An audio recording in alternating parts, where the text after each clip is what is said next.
వాలంటీర్లకు 5,000 కాదు 10,000 ఇస్తామన్నారు. ఇప్పుడు వాలంటీర్లు ఏమన్నా మోసపోయారా? ఖచ్చితంగా మోసపోయారు.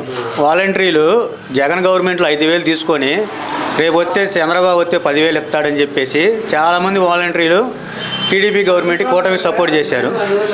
ఎప్పుడైతే గవర్నమెంట్ వచ్చి సంవత్సరం 2 నెలలు 2 నెలలు 3 నెలలు ఇస్తామని చెప్పేసి ఇప్పుడు దాదాపు సంవత్సరంన్నర అయింది.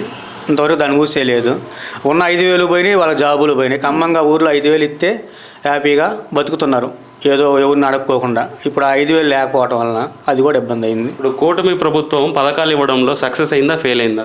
అసలు ఇస్తే కదా సక్సెస్ ఫెయిల్ అనేది ఏం లేదు. మాకు 4 సంవత్సరాలతో ఈవీఎంలు ఉన్నాయి, మోడీ ఉన్నాడు, ఏదో ఒకటి చేసుకొని ఓట్లు వేసుకుందామని తప్పితే జనాలను ఎవడు పట్టించుకుంటున్నాడు? అసలు సక్సెస్ అనడానికి ఏముంది? ఒక్కటి చెప్పండి. ఈ పథకం ఇచ్చి సక్సెస్ అయ్యారు, లేకపోతే ఇది చేసి సక్సెస్ అయ్యారు, లేకపోతే టీసీఎస్, విప్రో, ఇన్ఫోసిస్ కంపెనీలు పెట్టి సక్సెస్ అయ్యారని చెప్పుకోవడానికి ఒకటి చెప్పండి. బోక్ కంపెనీలకు ఏమో ఎకరానికి రూపాయల లెక్కన రాసిచ్చారు, మంచి కంపెనీలు పెట్టిన వాటికేమో డబ్బులు స్థలాలు ఇవ్వలేదు. ఇప్పుడు అది అమరావతి కడుతున్నారు. అక్కడ మొన్న వాన పడింది, ఏం జరిగింది? ఆ పిల్లర్స్ మొత్తం మునిగిపోయినాయి. మళ్ళీ నీళ్ళు తోలుతున్నారు. ఇంకా వాన పట్టడం, మునిగిపోవడం, చూడటం. మళ్ళీ ఎప్పుడు 5 సంవత్సరాలు అయిపోయిందనే మళ్ళీ అమరావతి జగన్ కట్టని లేదు. ఇప్పుడు 5 సంవత్సరాలు ఉంది వాళ్ళ టైం. అంతకుముందు 5 సంవత్సరాలు చేశారుగా, కట్టారా? కట్టలా. మళ్ళీ 5 సంవత్సరాలు అయిపోయిందా? పిల్లర్లు వేశారు, వాన పడింది, ఏం జరిగింది? ఆ ట్రాక్టర్లను వేసుకొచ్చి మళ్ళీ తోలడానికి మళ్ళీ ఒక 5 కోట్లు 10 కోట్లు మళ్ళీ దానికి బిల్లు. ఇది 5 సంవత్సరాలు కడతారంటారా? ఏమి కడతారండి? మీకు చెప్పండి. ఇప్పుడు బిల్డింగ్ మీరు చూశారో లేదో, పిల్లర్స్ వేశారు. ఈ మధ్యకాలంలో వానలు పడ్డాయి, ఏమైంది? 2-3 ట్రాక్టర్లు బుల్డోజర్లు తీసుకొచ్చి మళ్ళీ ఆ నీళ్ళన్నీ తోలుతున్నారు. మళ్ళీ వాన పడిద్ది నెల ఆగాక మళ్ళీ ఇదే పరిస్థితి. ఇప్పుడు 5 సంవత్సరాలు ఏం కడతారు వాళ్ళు?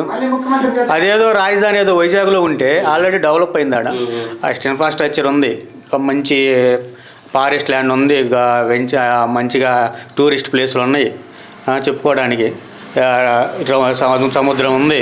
ఎవరన్నా వచ్చినా ఏమన్నా సపోజ్ ఇప్పుడు ఒక కంపెనీ పెట్టాలంటే వాళ్ళంతా ఎవరు అక్కడి నుంచి వస్తారు? ఫారెన్ నుంచి వస్తారు క్లయింట్స్.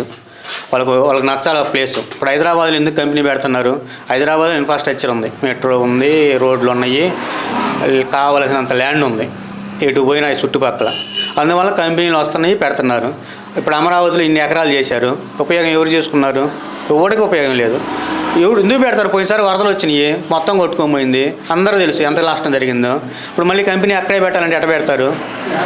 అదేదో వైజాగ్లో ఇన్ఫ్రాస్ట్రక్చర్ ఇచ్చి వాళ్ళకి సబ్సిడీలు ఇస్తే అక్కడ పెడతారు. కానీ అమరావతిలో కంపెనీ పెట్టమంటే ఎవరైనా పెడతారా? పోయి ఆ గుంతల్లో కంపెనీలు పెడతారా? చెప్పండి. ఏమో జరగవు. 5 సంవత్సరాల్లో కూడా కాలయాపన చేస్తారు. ఇప్పుడు కూటమి ప్రభుత్వంలో మోడీ గారు ఉన్నారు, చంద్రబాబు గారు ఉన్నారు, పవన్ కళ్యాణ్ గారు ఉన్నారు. పవన్ కళ్యాణ్ డిప్యూటీ సీఎం అయి ఉన్నారు. ఆయన పాలన మీకు ఎలా ఉంది? అదిగో పోయినసారి లడ్డు తీసుకుంటూ మొన్న వచ్చి చాక్లెట్ ఇచ్చి పంపించిండు. అదే వాళ్ళకి అదే ఆనందం. వాళ్ళకి చాక్లెట్లు లడ్లు ఇస్తేనే కొద్దిగా గొంతలో మట్టి వేసిపోయిండు, బిస్కెట్ లడ్డు ఇచ్చిపోయాడు. అది వాళ్ళకి ఏంటంటే మోడీ పైన ఉన్నాడు, ఏదేం చేస్తాడు, ఈవీఎంలు మారుతాడు, అది చేస్తాడు, ఇది చేస్తాడు, మనకెందుకు ఇబ్బంది ఏముందిలే అని వాళ్ళు క్రమంగా ఫ్లైట్లు, స్పెషల్ ఫ్లైట్లు బుక్ చేసుకున్నారు, తిరుగుతున్నారు, తింటున్నారు. జనాలను ఎవడు పట్టించుకోవడంలో నిన్న మీటింగ్ ఒకటి చూసా. జనసేన జెండా పట్టుకో రోడ్డు మీద నిలబడ్డాడు పవన్ కళ్యాణ్, ఆగుతున్నాడు. 3 రోజుల నుంచి నిలబడ్డాడు.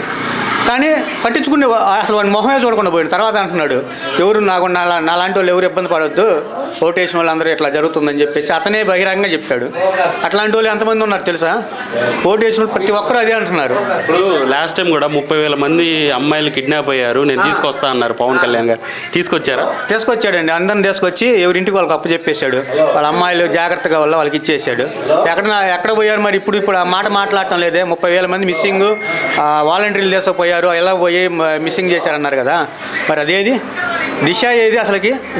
అసలు పోలీస్ స్టేషన్ దిశ చట్టమే లేకుండా చేశారు. దిశ అనేది మూసేశారు. దిశని శక్తిగా కన్వర్ట్ చేశారు యాప్, మీకు తెలుసా? అది ఐడియా లేదు, చూడలేదు.